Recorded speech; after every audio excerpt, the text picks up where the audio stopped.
네, 오늘 저희들은 이 저녁에 이 저녁 예배 시간은 우리 별내 캠퍼스 건축 허가를 감사하고 또 이제 우리 별내 캠퍼스 이제 앞으로 건축이 진행이 될 것인데 이를 함께 기도하고 마음을 모으기 위해서 우리가 그 예배를 오늘 밤 우리가 함께 이 예배를 드리고 있습니다. 어떤 말씀을 나눌까 고민하다가 에스라서 6장의 말씀을 여러분과 함께 나눴으면 좋겠다는 생각에서 이 말씀을 제가 묵상을 했습니다.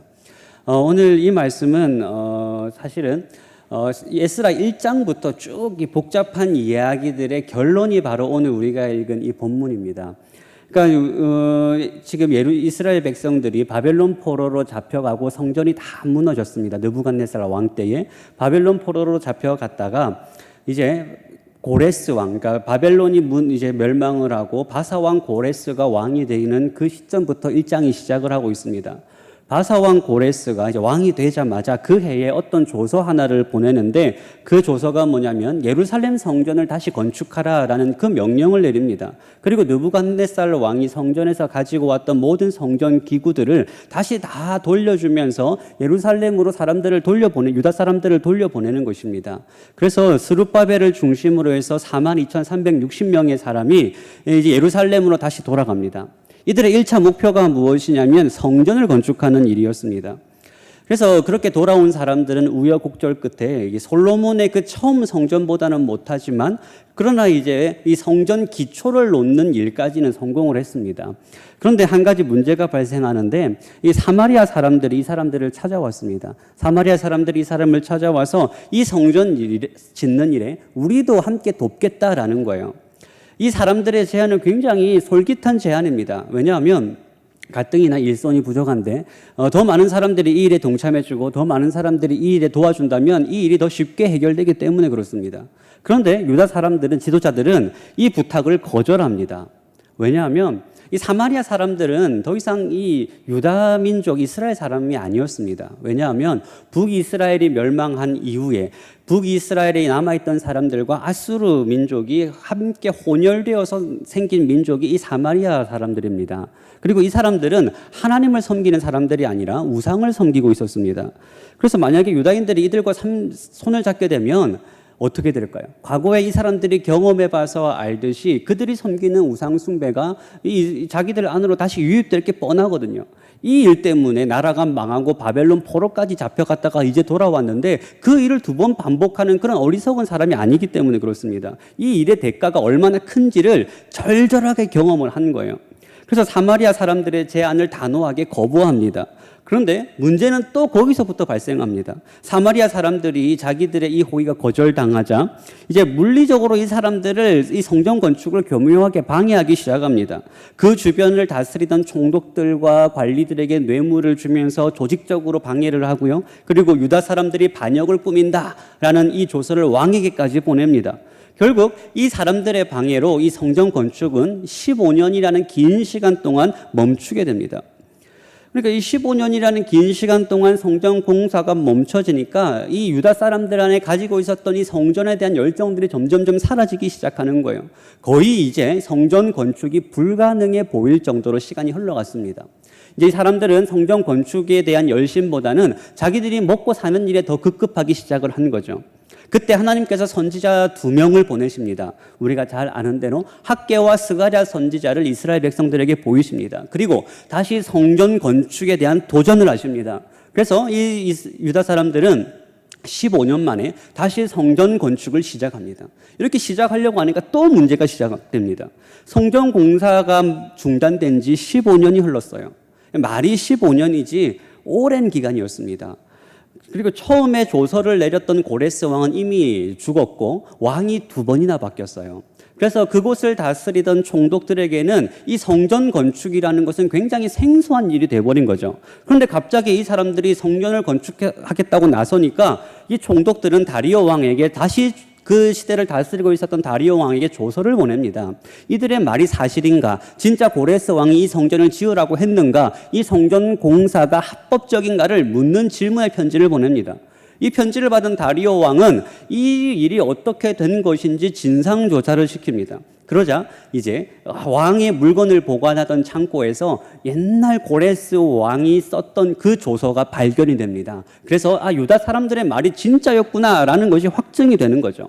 그래서 다리오 왕은 이 사실을 확인하고 다시 성전 건축을 하도록 조서를 내립니다. 그것이 이제 우리가 읽지는 않았지만 6장 7절입니다. 하나님의 성전 공사를 막지 말고 유다 총독과 장로들이 하나님의 이 성전을 제자리에 건축하게 하라. 다리오 왕이 명령을 내립니다. 이 성전 건축을 막지 말라라는 것입니다. 거기에서 끝나는 것이 아니라 만약 성전 건축에 돈이 더 들어가면 세금으로 그것을 충당하라라고 합니다. 모든 경비를 아낌없이 다 주라라는 겁니다. 그것을 또 지체하지 말고 신속하게 시행하라라고 하는 거죠. 그리고 그 일에 대한 결과가 오늘 우리가 읽었던 13절입니다. 다리오 왕의 조서가 내림에 유브라데강 건너편 총독 다뜨네와 스달보스네와 그들의 동관들이 신속하게 준행하니라. 멋지지 않습니까? 15년이나 멈췄던 이 성전 공사가 한순간에 일사천리로 진행됩니다. 일이 이렇게 될 수 있었던 것은 이 다리오 왕의 이 조서 한 통이 결정적인 역할을 한 거예요. 다리오 왕이 명령하니까 총독들이 이 일을 신속하게 진행시킵니다. 지금까지 막혀 있었던 모든 일들이 한순간에 다 풀릴 뿐만 아니라 이 성전 공사에 필요한 모든 것들이 한순간에 다 채워진 거예요. 우리는 지금 이걸 글로 받아 읽고 있지만 그러나 그 현장에 있던 사람들에게는 이게 얼마나 극적인 일이겠습니까? 이제는 더 이상 성전 공사가 불가능하다라고 생각했던 일이었는데 이게 다시 자기들 앞에 현실로 다가오고 있는 거예요. 그러니까 이 황제의 말 한마디, 이 조서 한 통의 영향력이 얼마나 큰가 이걸 이 사람들이 경험하게 되는 거죠. 그러니까 만약에 이것이 성경이 아니라 일반 역사였다면 사람들은 누구를 주목하고 있겠습니까? 다리오 왕이죠. 다리오 왕의 조서 때문에 이 일이 지금 이렇게 신속하게 진행되고 있잖아요. 그런데 모두가 다 다리오 왕을 주목하고 있을 때 성경은 다른 데 주목을 하고 있습니다. 그 14절입니다. 14절에 유다 사람의 장로들이 선지자 학개와 이또의 손자 스가랴의 권면을 따랐으므로 성전 건축하는 일이 형통한지라. 이 성전을 건축하는 일이 형통한 이유가 어디에 있는가? 성경은 다리오 왕 때문이라고 이야기하고 있지 않습니다. 유다 사람의 장로들이 선지자 학개와 스가랴의 권면을 따랐기 때문이다. 거기에 원인을 찾고 있어요. 이 사람들이 성전 건축이 형통하게 된 이유는 다른 곳에 있는 것이 아니라 이들이 하나님 말씀에 순종했기 때문이다. 라고 성경은 지금 우리에게 선언을 하고 있는 것입니다. 다리오의 도움 때문에 이 성전이 건축된 것이 아니라 그들이 말씀에 순종했기 때문에 그들의 순종한 결과로 그들이 성전 건축이 형통하게 되었다. 성경은 그렇게 이야기하고 있습니다. 그러면서 우리에게 보여주고 있는 것은 이 역사를 진행하시는 분이 누구이신가를 지금 보여주고 있는 거죠. 이 역사를 누가 주관하시는가? 하나님께서 주관하신다라는 거예요. 이 역사는 우리 눈에 보이지 않는 하나님께서 이 역사를 진행하고 계시는 것입니다. 여러분 한번 생각해 보세요. 고레스 왕과 이 다리오 왕이 뭐가 아쉬워서 이 성전을 건축하라고 조서를 내리겠습니까? 뭐가 그렇게 급하다고 신속하게 하라라고 명령하고 어디 쓸 것까지 다 경비까지 이 사람들이 다 대주면서까지 성전을 건축할 이유가 이 사람들에게 어디에 있어요? 이것이 이들에게 득이 되는 일입니까? 그렇지 않아요. 그러니까 고레스 왕과 다리오 왕이 성전 건축을 돕는 것은 여러분 사실은 그렇게 정상적인 일이 아닙니다. 그런데 왜 그렇겠습니까? 성경은 우리에게 분명하게 이야기하고 있어요. 고레스도 그렇고 다리오도 그렇고 하나님께서 사용하시던 도구에 불과하다라는 것입니다. 고레스 왕이 착해서 그런 것도 아니고 다리오 왕의 믿음이 좋아서 그렇게 된 일도 아니라는 거예요. 이 일은 처음부터 끝까지 하나님께서 계획하시고 하나님께서 진행하시는 일입니다. 그래서 이미 하나님께서는 고레스 왕이 등장하기 이전부터 이사야 44장 28절에 이렇게 이야기하고 있습니다. 고레스에 대하여는 이르기를 내 목자라 그가 나의 모든 기쁨을 성취하리라 라고 이야기하고 있어요. 이미 하나님께서는 이 고레스를 뭐라고 이야기하고 있냐면 나의 목자라라는 거예요.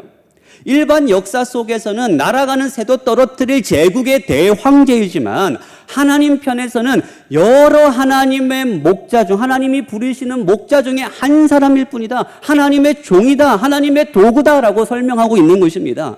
그래서 에스라 1장 1절에서도 이미 그 말로 시작하고 있어요. 바사왕 고레스 원년에 여호와께서 예레미야 입을 통하여 하신 말씀을 이루게 하시려고 바사왕 고레스의 마음을 감동시키시매. 이렇게 기록하고 있어요.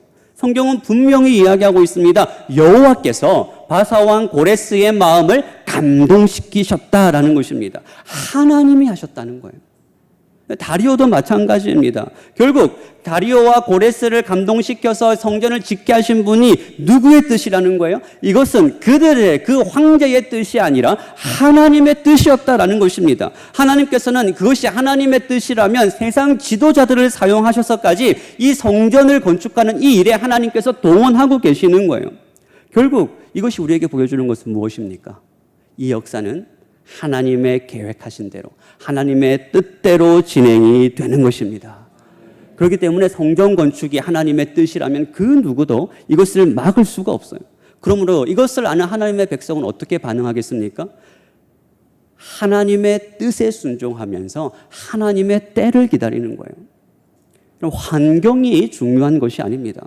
지금 이스라엘 백성들의 주변 환경을 따지자면 도저히 성전을 건축할 수가 없어요. 이들은 독립을 한 것도 아닙니다. 여전히 이들의 신분은 바사 왕의 그냥 속국에 불과한 거예요. 그리고 주변에는 대적들이 다 둘러 진을 치고 있습니다. 이들이 가진 건 아무것도 없고 능력도 없고 힘도 없고 백도 없는 민족입니다. 환경이 중요한 게 아니에요. 중요한 것은 무엇이냐? 하나님의 뜻과 그분의 명령, 말씀인 거예요. 이들이 하나님 말씀에 순종하니까 하나님께서 이들을 형통하게 만들어 주시는 거예요. 주변의 모든 환경을 다 바꾸시고 다 사용하셔서 결국에는 하나님께서 하나님의 뜻하신 그 일을 이루어내시는 것입니다. 그럼 결국 하나님께서 하시는 거예요. 여러분, 이제 우리는 중계충성교회는 이제 또 새로운 시작을 준비하고 있습니다. 하나님의 은혜 가운데서 이제 우리는 또 이 별내 캠퍼스를 준비하고 있습니다. 우리가 이것을 짓는 것은 그냥 어떤 일반 멋진 건물을 짓자는 것이 아니죠. 하나님께 예배를 드릴, 하나님의 백성들이 하나님께 예배를 드린 그 예배당을 짓는 거예요. 물론 오늘 본문에서 나오는 이 성전 건축의 의미와 우리가 그 캠퍼스를 짓는 이 의미가 동일하다는 의미는 아닙니다. 그것이 동일한 것은 아니지만 그러나 그 가운데서 행해지는 일은 동일합니다. 무슨 일을 하나요? 그 가운데서 하나님의 백성 성도들이 함께 모여 하나님의 예배를 드리는 그 예배하는 건물을 짓기 위해서 우리가 지금 함께 힘을 모으고 있는 거예요. 그러니까 거기서 드려지는 일, 행해지는 일이 동일하니까 그 건물이 지어지는 원리도 동일한 겁니다. 하나님의 말씀과 그분의 권위 아래서 우리가 그것을 지어 나가는 거예요. 이제 우리는 그 건물의 설계를 마치고 건축 허가를 맡았습니다. 우리가 볼 때는 이것이 그냥 간단하게 쉽게 이루어진 것 같지만 그러나 결국 궁극적으로 이것은 하나님의 은혜가 있었기 때문에 지금까지 올 수가 있었던 거예요. 그리고 여러분들이 알지는 못하지만 이 뒤에서 수많은 사람들의 노력의 결과로 지금 여기까지 오게 된 것입니다. 그런데 이제 우리 앞에는 더 많은 일들이 남아 있어요. 이 일 가운데 우리는 어떤 도전을 만날지, 어떤 시험을 만날지, 어떤 숙제를 만날지 우리는 알 수가 없습니다. 이스라엘 백성들이 성전을 건축할 때 사마리아 사람들이 방해하고 막아선 것처럼 우리도 또 다른 어려움을 직면할 수가 있습니다. 그러나 우리가 어떤 일을 만나더라도 우리의 원리는 동일한 거예요. 우리가 붙들어야 될 것, 우리가 신뢰해야 될 것은 우리 눈앞에 보이는 상황과 현실이 아닙니다. 모든 것에 있어서 하나님의 말씀과 그분의 은혜 가운데 우리가 머물러 있어야 되는 거예요. 이 일을 위해 우리가 더 기도하고 우리가 더 성령 충만할 수 있도록 여러분 기도해야 됩니다. 사단이 우리를 어떻게 시험할지 모릅니다. 이스라엘 백성들이 환경을 바라보고 시험에 빠져 있었을 때에는 15년 동안이나 성전 건축이 멈춰 있었습니다. 그런데 하나님께서는 그걸 보고만 계시지 않으셨어요. 하나님의 뜻은 성전이 건축되는 것이었습니다. 그래서 이스라엘 백성들이 하나님 말씀에 순종하자 15년이나 멈춰 있었던 성전 공사가 5년 만에 완성이 되는 거예요. 그렇기 때문에 저는 한 가지를 너무나도 분명하게 확신합니다. 이 일을 시작하신 분이 하나님이시라면 이 일을 마치실 분도 하나님이십니다. 여러분, 이 확신을 가지고 여러분 이 일을 위해서 함께 동참해 주시고 함께 기도해 주시기를 바랍니다. 이 일이 형통할 수 있기 위해서는 우리가 하나님의 뜻 안에 있어야 됩니다. 온 교회가 한 마음과 한 성령 안에서 하나가 되어서 주의 말씀 안에 주님이 기뻐하시는 일 가운데 우리가 머물러 있어야 되는 거예요. 좀 관심을 가져주시고, 이건 몇 명의 일이 아닙니다. 우리 모두가 함께 감당해야 될 일이에요. 그리고 하나님께서는 이 일을 통해서 우리 안에 그분의 일을, 하나님의 일을 이루실 줄로 믿습니다. 너희 안에 착한 일을 시작하시니가 그리스도 예수의 날까지 이루실 줄을 우리는 확신하노라. 여러분, 하나님께서 이 일을 통해서, 이 별내 캠퍼스를 통하여서 하실 일을 기대하시기를 바랍니다. 소망하시기를 바랍니다. 그리고 이 일에 함께 기도해 주시고 함께 협력해 주시기를 바랍니다. 그래서 이 별내 캠퍼스가 지어짐을 통하여서 하나님께서 우리 중계 충성교회 안에서 이루실 놀라운 일들을 우리가 함께 바라보고 함께 간증하는 놀라운 은혜가 우리 가운데 가득 넘치시기를 소원합니다. 함께 기도하겠습니다.